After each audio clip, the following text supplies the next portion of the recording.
Assalamualaikum saya ucapkan sebagai tanda pembuka bicara. Saya Nur Syuhada binti Muhammad Tarmizal dari Maktab Mahmud Baling, kod sekolah KFT 0011 akan membuat satu resesi buku yang bertajuk 20 Amalan Mudah Besar Ganjarannya.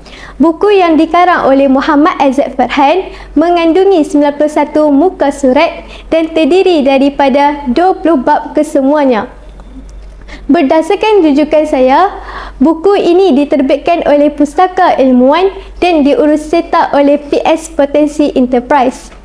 Buku ini mengisahkan tentang amalan yang boleh kita amalkan dalam kehidupan seharian dan juga boleh menambah dan memperbanyak amalan yang baik agar kita bahagia setelah kematian serta rela dengan perkara yang kita kerjakan.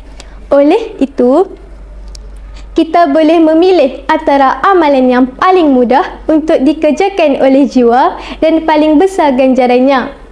Kita diibaratkan manusia yang sedang mengumpul permata yang berharga dari dasar laut, sementara manusia yang lain hanya mendapatkan ombaknya sahaja. Kita sepatutnya bersyukur kerana dilahirkan dalam keluarga yang mempunyai agama yang kukuh, dan kita juga merupakan umat Islam yang taat kepada Allah dan Rasul.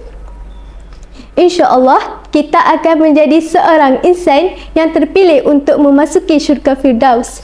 Jadi, saya sebagai pembaca buku ini dapat memperoleh pengajaran di mana kita haruslah mengamalkan sebahagian besar dari amalan yang mudah lagi berlipat kali ganda yang terdapat di dalam buku ini.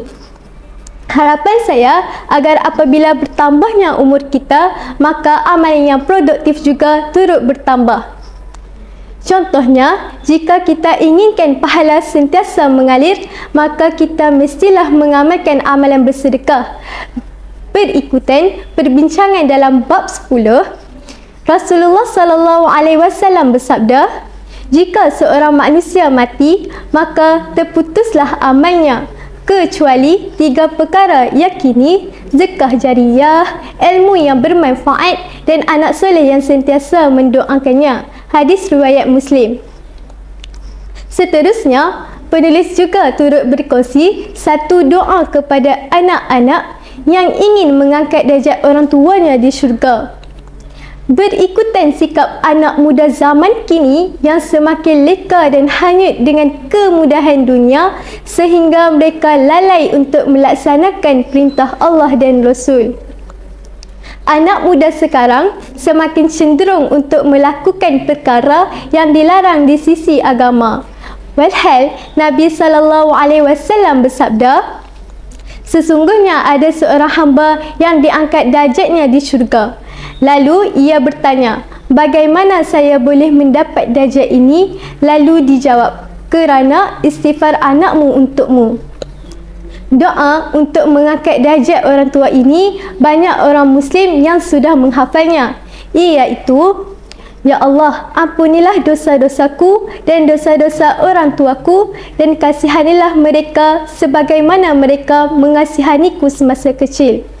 Ada juga salah satu hadis yang menceritakan tentang menyingkirkan gangguan di jalan, yang diriwayatkan oleh Abu Hurairah radhiyallahu anhu bahawa Nabi SAW bersabda, ketika seorang lelaki yang berjalan di sebuah jalan menemukan sebuah duri di jalan itu lalu membuangnya, maka Allah berterima kasih kepadanya dan mengampuni dosanya.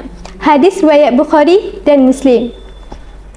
Saya mencadangkan buku ini wajar dibaca oleh orang Islam. Hal ini kerana terdapat pelbagai amalan yang dapat kita lakukan untuk mendapat ganjaran pahala. Daripada hadis di atas, kita juga boleh mengatakan bahawasanya perkara yang diajarkan Rasulullah pada kita adalah rutin mengamalkan amalan soleh.